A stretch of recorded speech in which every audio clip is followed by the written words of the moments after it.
Welcome to the Roetzel HealthLaw HotSpot. HealthLaw HotSpot is a podcast for physicians and health professionals that covers the legal issues and trends that affect the healthcare industry. Hi, everyone. Welcome to the HealthLaw Hotspot. I'm Ericka Adler, shareholder and practice group leader of our HealthLaw practice at Roetzel and Andres.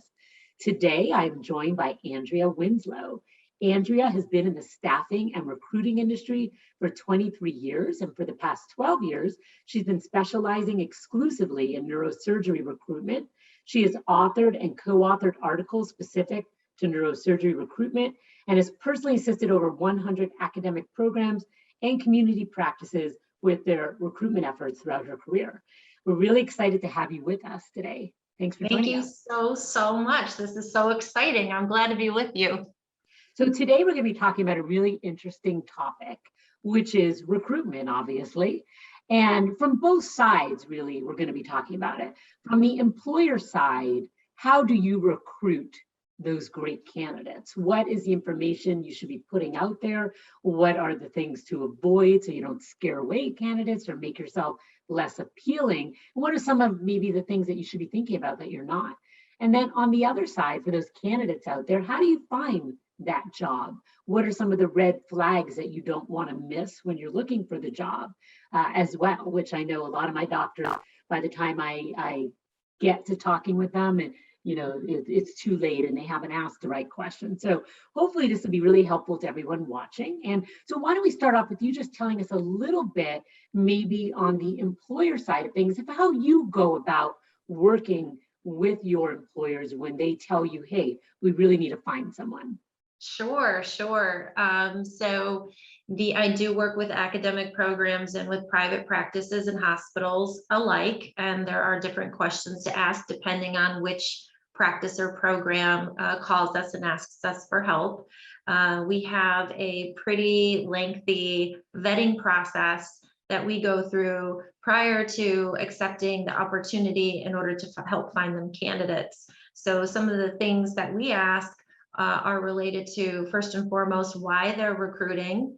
We want to know if someone retired or if they're expanding, what is happening, that they need a new physician.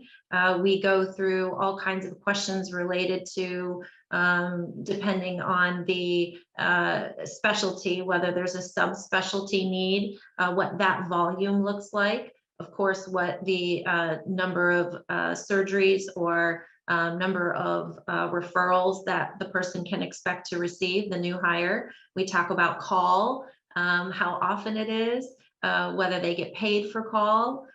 We talk about really how the practice is run. Is there an administrator who is really responsible for the operations side, or are you going to be responsible for that? Academically, what kind of research resources are available, and of course the all-important compensation, how that is structured, what the range is. All of those sorts of things are questions we ask prior to taking an opportunity on. So what kinds of things might you be told that would turn you away from taking on an opportunity? I mean, that seems kind of crazy that you would say, no, we don't want to help you find someone. Well, yeah. What kind of things would those be? Let's see. Anecdotally, I can tell you, last week I had a CEO called me. He is a CEO of a new hospital. He wanted to recruit a couple of physicians. I already knew that in the community, there were a set of private practice physicians primarily admitting to that hospital. And so I asked whether the CEO was going to, whether he was going to provide the physicians into that practice, help support them recruit, or work to compete. And he didn't care either way how we recruited. And so from my perspective, kind of knowing the community and the environment there, knew that the current physicians that were primarily admitting to that hospital would have for sure blocked anybody from coming in.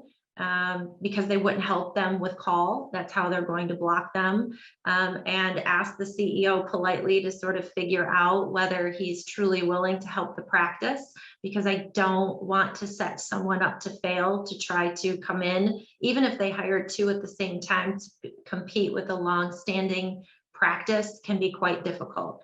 If the call really onerous and they're not paying as much as they should, if they're not being supported with a proper trauma team, if there's a lot of times it's a level 1 trauma center and there aren't residents to help, most practices will look for nurse practitioners or PAs to take first call, or to have a really great trauma team with hospitalists admitting patients. Sometimes none of that is in place. If they're telling me that the compensation is really, really low, obviously I'm not going to be able to get them across the finish line, and I don't want to wait to find that out when we get to the altar, only to be left. There could be very, very little volume. All sorts of things happen that we wouldn't be willing to take the recruitment on. Do you find that you generally get the truth when you're kind of vetting these employees? A lot of times I find that when I get a contract and I look at it and start talking about it with my doctors, I'll tell them what's in there and they'll say, well, that's not what the recruiter told me, or that's not, what the job was supposed to be. How often do things like that really happen? Not very often, but often enough that you should be paying attention. Your questions are quite poignant because I have another situation that happened this week. It's not a opportunity that I'm representing, but oftentimes when I'm speaking with candidates seeking positions, they will run with me through other offers they've received. I'm here as a resource to help them get to the best place possible. That's just, I'm led by my ethics that way. So they shared with me what the offer was, which was very different than what they were told verbally. Very different, meaning the RVU number was half of what they were told. The threshold was higher. It was categorically different in every single step of the offer process. So I know that happens. I had since then had to coach them on how to go back to them and ask about these sorts of things, which they're in the middle of doing, but clearly that's a flag for them, meaning him and his wife. So they likely won't be joining that practice. But it does happen from time to time. Most times they're pretty straightforward, because most times, in my experience, the hospitals don't really truly see it's an issue, right? To be able to not be straightforward with it. So they just explain the opportunity as it is. And then, we have to vet them and let them know that they're not likely going to be successful. Right. And I know depending on the specialty, different things are really important when you're looking at a particular offer. So, in your specialty, one of the big issues obviously is call and compensation, I would say. So, generally in neurosurgery, physicians are pretty highly compensated, but they also take a ton of call. And it's really kind of a lifestyle thing. Other specialties, there's no way they would want to take that amount of call or would expect to. So I would assume that in those specialties, there's other specialties where there's a lot of call as well. When you're the one putting the job offer out there, I assume that one of the first things they're asking about is, what is the call commitment at this site and what am I paid for it? And then tied to that is, am I paid if I take more for call as well? And I think you and I may have talked about this, but a lot of times my doctors are like, it's not really always about the money. I don't want to be forced to take more call. It's enough. So can you kind of speak to call and compensation, other things that you think are really kind of the key things that people are asking? Maybe they don't care so much about the size of the hospital or, the community at large, but other more important things. Sure. I think that, call is a very important component for many specialties. The level of acuity within the hospital, but also just the availability I hear often that we're a level 3 trauma center, so being on 1 and 2 call isn't that big of a deal. It's highly consultative in nature.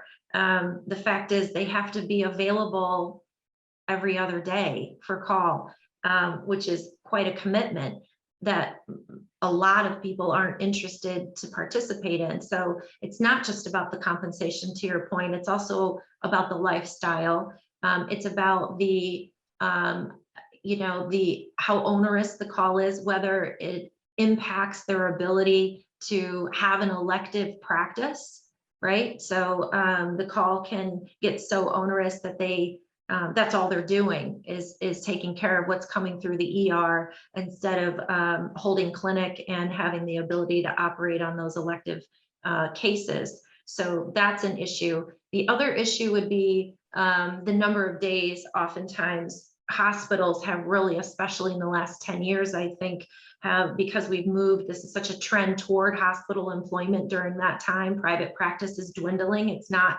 gone, and there are some terrific private practices out there that are operationally savvy, but there's no doubt that there is a trend toward hospital employment, and hospitals have since then baked or had a certain number of days of call as part of their base salary.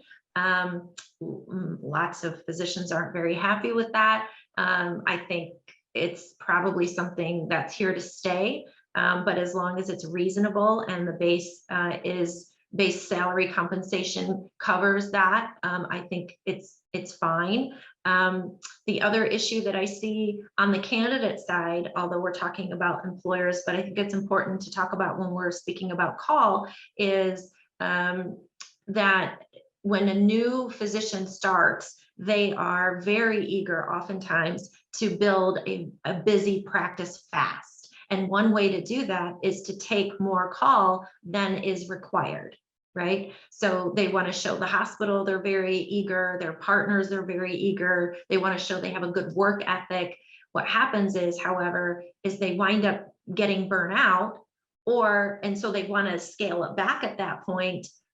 But then the hospital is so used to them doing that it then becomes the expectation, right? So it's kind of, you teach people how to treat you. And if you are so gung-ho, you really have to set that expectation up front that you're going to, for yourself and for the hospital, that perhaps you'll do this for 6 months or 3 months or a year or what have you. So they know that this is not a long-term circumstance.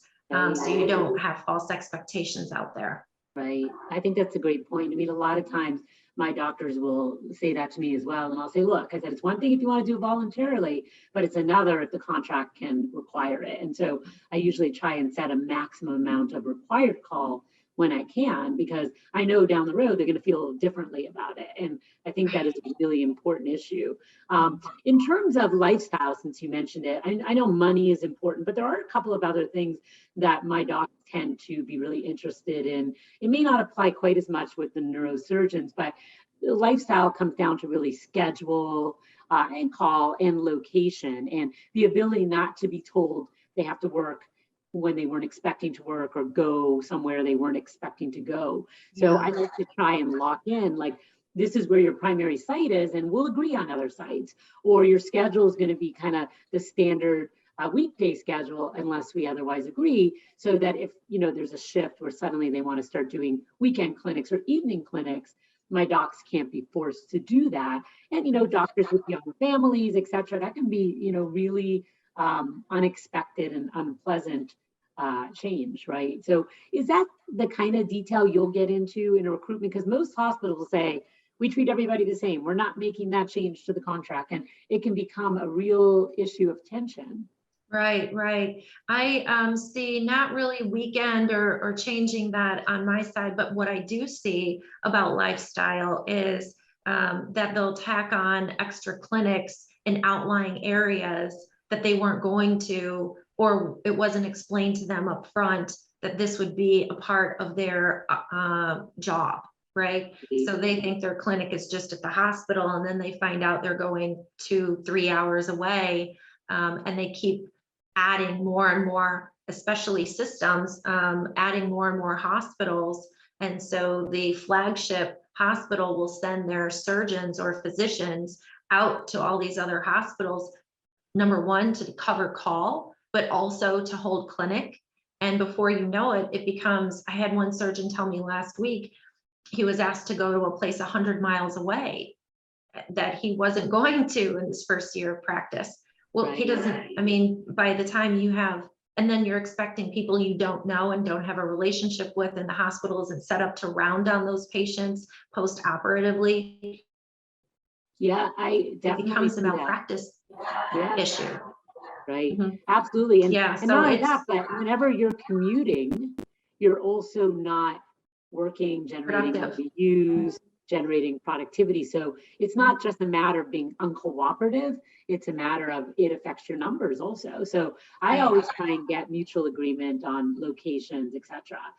That's often a big deal as well. So if we were to kind of, let's look at the other side of this for a second. So if you're the doctor who's looking, we kind of have been talking about this a little bit. You know, when they're looking at a recruitment offer, are there things that they, you know, maybe are a little unusual, or maybe might be something they want to pay particular attention to? I mean, they see the compensation formula, they see, you know, the need for the hire, et cetera. Are there any like red flags that they should say, whoa, I'm walking away from this offer? Anything like that that you could think of? Certainly related to compensation. I think that, you know, getting an offer, there's a psychological component to that. So I would think two things. So one, someone will look at a base salary, and if they feel that it's low, would summarily dismiss the offer altogether, when there are so many more components. I say that offers are like snowflakes, almost no single one is the same. Just from system to system, practice to practice, et cetera. So I think it's, first of all, important to look at the offer holistically. If it's a low base, it might be a low RVU threshold. If it's a low base from a private practice, it's probably an offer that's coming straight out of the physician's pockets and not the hospital. And so, you know, the hospitals have deeper pockets.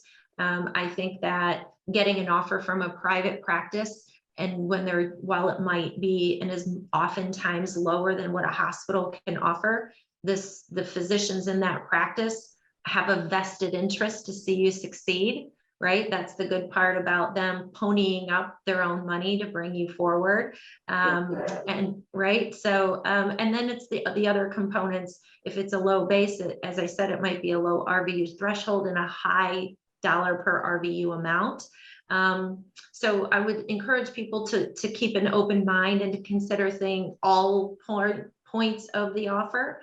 That said, if it's a low base and the hospital or the hiring authority says, well, you get paid a lot in call, you're probably not going to be building an elective practice, and you're only going to be able to make a living by taking a ton of call.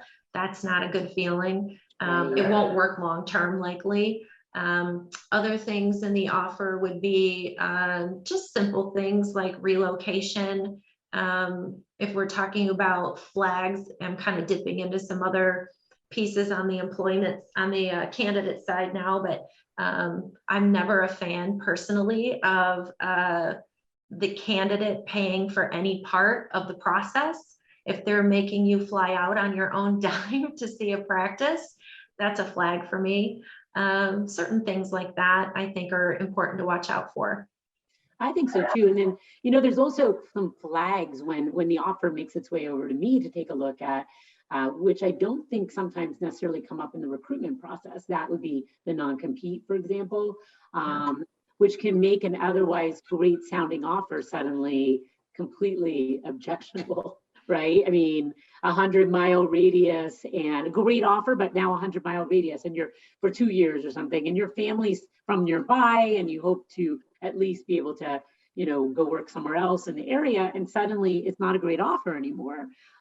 That's one issue that I see, and unfortunately, it's not, you know, whether it's legal or not is not always the question, but sometimes, you know, some of these organizations stand really firmly on their position, and they're like, take it or leave it, right? Right. So a lot of times you can lose an opportunity just because of that non-compete. Yeah, I think that's a big one. I think non-compete is huge. I also think the out clause, meaning, how much notice do you have to give if you decide to leave, and how much notice do they have to provide to you if they want you to leave, and under what circumstances is it, for cause or without cause. A lot of those contracts, when they come over from the hospitals, I'm sure you see that and you get to them, it's right.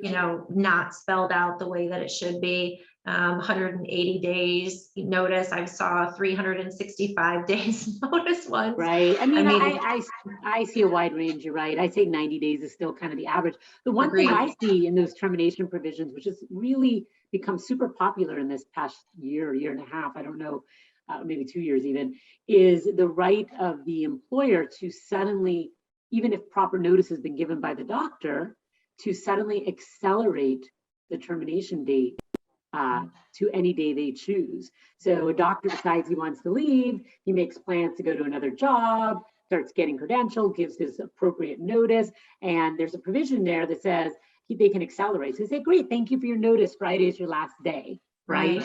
And even the doctor did everything right, and yet he or she is now done, has no compensation until they can start working again. And it's actual acceleration of the termination date, which is different than saying, we don't want you to work during the notice period, but we'll continue to pay you, which is still what the majority of contracts say. This is an acceleration of the termination date, which is grossly unfair. I really struggle with that. And to me, I will tell somebody, if you don't get this change, don't sign this contract. Have you seen that at all?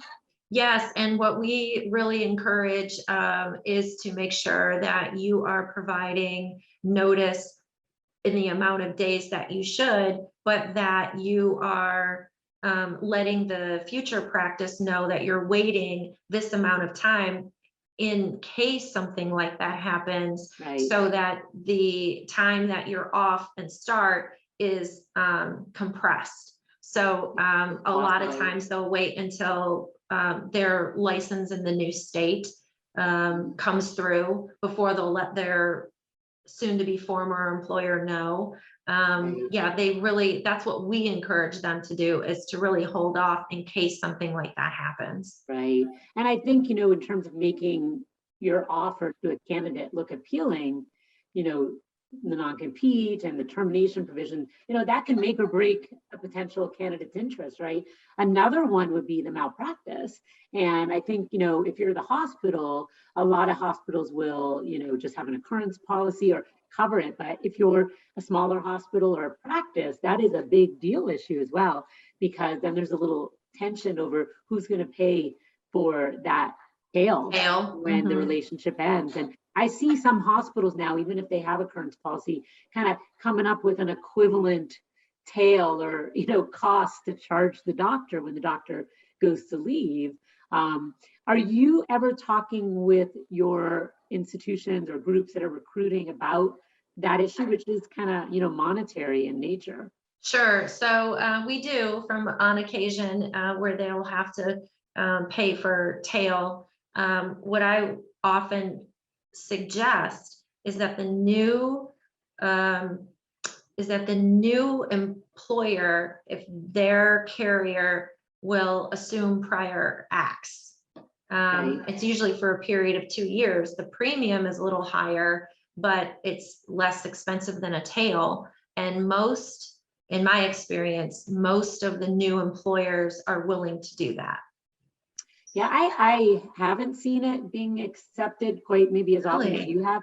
Definitely not. I see hospitals helping to pay the cost of the tail, maybe give a bonus to help with that. And certainly for practices, very often they're not willing to do that as well. So we get kind of into like an argument over who's going to pay that tail, and we try and work it out by saying, oh, well, if termination is for these reasons, you pay for it. If it's for that reason, the other side pays, and then kind of breaking down. I wish, and I think part of the thing is that you tend to deal with really highly compensated neurosurgeons where, you've got those institutions kind of covering it. But, for a lot of other specialties, sometimes the hospital is not even covering the malpractice. It's on the Yeah, doctor. that makes sense.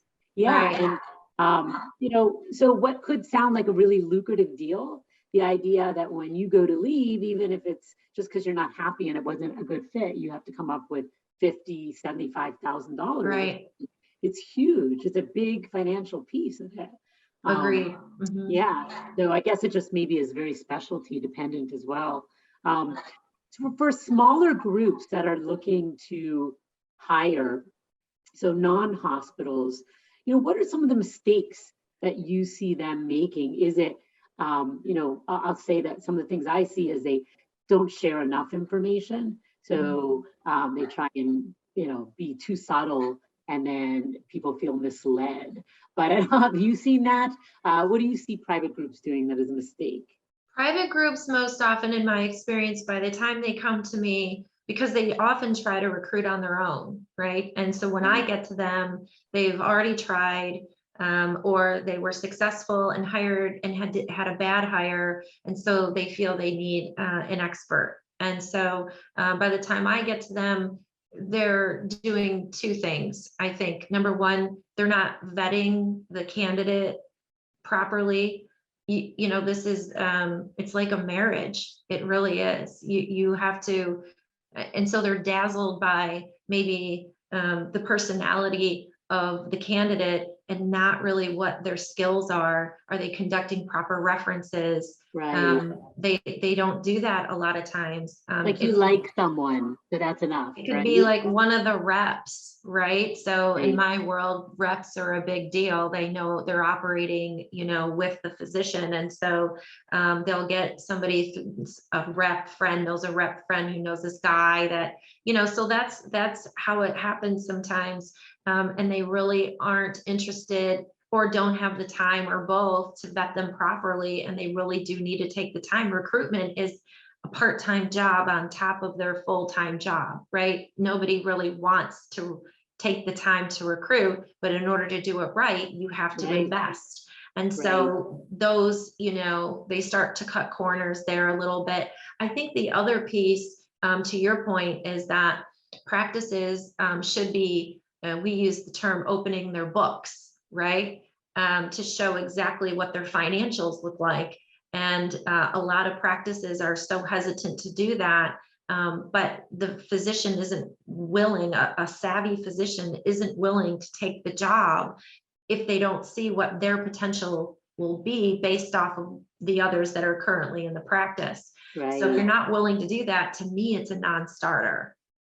I agree. I mean, sometimes they can be kind of cagey. They view that information as confidential.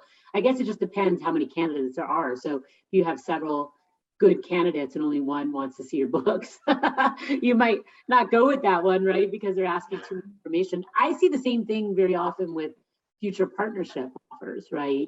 So a lot of times, people want to know some information, by when are you going to tell me one way or the other? Would I be an equal partner? What did people pay to become partners in the past? And I think even just answering those general questions without saying, this is the exact formula. This is, you don't have to always give everything to be able to give something. And I think, sometimes doctors, they feel, are these the people that I want to spend my career with? If they won't even tell me enough to let me know that I'll be okay, I'm moving my family here or whatever it is. So I think when I kind of mentioned maybe not sharing as much information as they could, that's what I mean as well. Yeah, partnership track is huge. It's interesting. I have, you're hitting a lot of key points that I've discussed very recently with physicians. And so that was another one where there was a group, all 3 solo private practice providers that decided to get together and form one group and then recruit. Well, they didn't have to discuss a partnership track, right? Until they started to recruit. They didn't even know what that should look like. How many years does it take in practice with that practice in order to make partner? What are the benefits of becoming partner, right? You just don't want to share overhead. That's no fun. There should be some monetary value to that. Are they participating in ancillary opportunities for income. What does that look like? What are the returns on that? Should they be willing to participate? Do you get an equal say in how the practice is run once you make partner? There are other, I think, write-offs that you can have, writing off your office supplies in your car if you're traveling to clinic, and your phone and things of that nature. A key partnership track, one of the tips that they do, one practice does, is in order for you to keep your partnership status, you need to take call. Otherwise, you have the older guys who aren't taking call, they stay on as partner, but the younger guys are getting dumped on, right? So in order to avoid that, the call piece is a requirement of the partnership track. Right. Most practices, in my experience, don't necessarily write it down. They'll go through it because it's subjective in nature. You have to be a good citizen, you have to be a team player. So those are more subjective, but it's important to ask those questions for sure. Right. And I definitely, being on the employer side very often, the fact is that that language is always going to be discretionary. Nobody wants to have to sell to someone they don't think is a great doctor yet. Maybe it's a timing issue, or that it's not a great fit. So we're always going to see that as being discretionary. And I think that's appropriate. And I often tell my doctors, like, look, this is kind of standard. You don't know if you like them and they don't know if they like you. So right. They're not going to give you a promise to make you a partner one day. But I do think that a time frame is really important. After certain, you don't want to wait forever. After a certain point, if they're not going to make you a partner, then you can make a decision about your future, So I think that's important. I think these are all really key things. I mean, we could talk forever about some of those things here, right? But I think, these are all things that both doctors need to think about when they're joining, and employers need to think about when they're looking to hire, because they may not be thinking about what the turn-ons and turn-offs are of the other side, and making that kind of like a fatal mistake, right? Hiring the wrong person because they didn't do their diligence, or not keeping their word when they told them what it was going to be like to work there, or, not sharing enough information about the things that were important that every young doctor or not so young doctor, whatever it is, wants to know. You know what I mean? For female physicians, I often find it really hard to get information about maternity leave. Sometimes they won't share information about how a formula will be impacted when someone's out on a maternity leave. And then, if you're out for a gross period of time and the formula is annualized, what adjustments are they making? So those kind of questions, my, female doctors will often just kind of get unsatisfactory responses, or if they do get a response, they'll realize that formula sounds great, but it's not for them if they want to have a family. Yeah. It's not built for somebody to take a long absence like that. So, right. Do you come across that at all? Right. So we're actually preparing for a talk right now with an organization in neurosurgery called Women in Neurosurgery, WINS. And we're going to talk about the female perspective in neurosurgery, which is largely a male-dominated specialty, right? I don't know exactly. I want to say maybe 20%, maybe are female. So it's important. What we see are, private practices in particular shy away, honestly, a lot of times to recruit women. Their mindset is not that they think that they're sexist, but that it's when they are of childbearing age and family planning, and they go out on maternity leave or are out for part of their pregnancy, and and then thereafter have a family and want to pay attention to them, that takes away from their ability to build their elective practice. It's an imbalance from a call perspective while they're out. Things of that nature are what they're thinking, right? So, I have heard that, I'll say, in my career. I think that compensation, at least in neurosurgery, I don't think is affected. I have heard last year there was a female neurosurgeon interviewing in her hometown in the South. And when she asked questions about the offer, they said, "Oh, girl, don't you worry about that." That's terrible. Yeah. I mean, I think that happens more often than people realize. I mean, I see different types of responses. Generally though, from the same institution, and I've said this before, and I sometimes, people get angry at me, but from the same institution, I don't see different offers being made to my male and my female candidates. I really do not see that. I think the differences might come in picking up that extra income, whether it's call related or production related. I think that's where I see the differential occur. That doesn't mean, or maybe there's opportunities offered to male doctors that aren't offered to females. But my only statement is that those base offers that I see usually do start out at the same point. And there have been some anomalies for sure. I mean, sometimes my female doctors will say, well, I happen to know that my colleague, who just got an offer 6 months ago from the same place was offered $20,000 more. And that to me is horrific and shocking, but I don't see that usually happening, but it could just be happening more than I see it. Do you see that at all?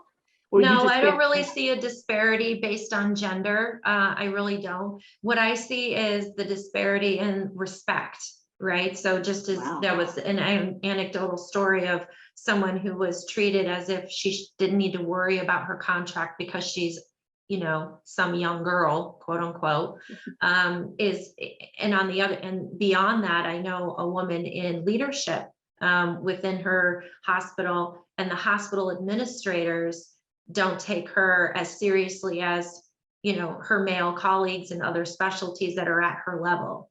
Right. I definitely hear lots of complaints about that, or the leadership opportunities aren't coming to the women quite as often because they're afraid they're, going to be too busy with their families, or they just think that whatever they say doesn't have as much weight. And obviously that whole topic is a completely different topic. But I do think that if you want to attract candidates of all types, then your offer has to be appealing. It has to be honest. And if you are the one looking for that offer, you have to look for these kind of red flags. It can be the way they talk to you. It can be how they handle maternity leave. It can be what the opportunities for leadership or advancement are. It can be that everybody there who was a man became a partner and the women didn't. There's lots of different things. And I actually think, that is all part of the process of evaluating a position. And, it's really something that, because you're so excited sometimes to get a job or get a great paying job or whatever, that is overlooked. Right. And well, this is a whole nother rabbit hole we could go down, but I will mention that the only disparity I really have seen that's inappropriate, I would say, are visa holders. Hospitals think that if someone has a visa, has visa sponsorship needs, which is, an amount of money they're investing, and I get that piece, but the amount that they're offering is far below any amount of money that they have to shell out in order to cover that visa. They think that those candidates are, that their options are fewer, which they are, but they don't bring anything less to the table than someone without one, right? Wow. I was not even aware of that. I think that's interesting. We just did a podcast a couple of weeks ago with an immigration lawyer, and we talked about some of the other issues that, doctors on visas face. And I've seen them mistreated. I've seen them forced to take more call or to do other things because they can't take a chance that they're going to lose their visa with that employer. And I've seen them, really abused in that way. And you're right, that is a whole other rabbit hole, but these things definitely relate. I think that's a great point that you're making. So many doctors are here on visas too. So I think that's excellent to know. All right, so I think we probably have to wrap things up. Are there any final words you want to share? We have so much to talk about. You'll have to come back and we'll have to talk again. So any final thoughts? I would love to come back. I think my final thoughts are to don't focus on any one thing. Really look at everything holistically. Please don't be so focused on compensation. Don't be so focused on location. Don't be so focused on one particular practice that you're ignoring the politics of the hospital, right? Look at everything holistically and make your decision then, because starting over is never fun. Great advice. Well, thank you. And so Andrea Winslow from RosmanSearch, we appreciate you being here today. We hope you'll come back And thank all of you for joining us. If you want to know more about Roetzel and Andrus, you can go to ralaw.com, and you can also see our other podcasts there and at the HealthLaw HotSpot on YouTube. Thanks for joining us, and we'll see you next time. Bye. Bye-bye. The Roetzel HealthLaw Hotspot is made available by the firm and its attorneys for educational purposes and to provide general information, not to provide specific legal advice. Use of the Roetzel HealthLaw Hotspot does not create an attorney-client relationship between you and the firm or any of its attorneys. The Roetzel HealthLaw Hotspot should not be used as a substitute for competent legal advice, and you should contact an attorney in your state about any legal needs or questions you may have.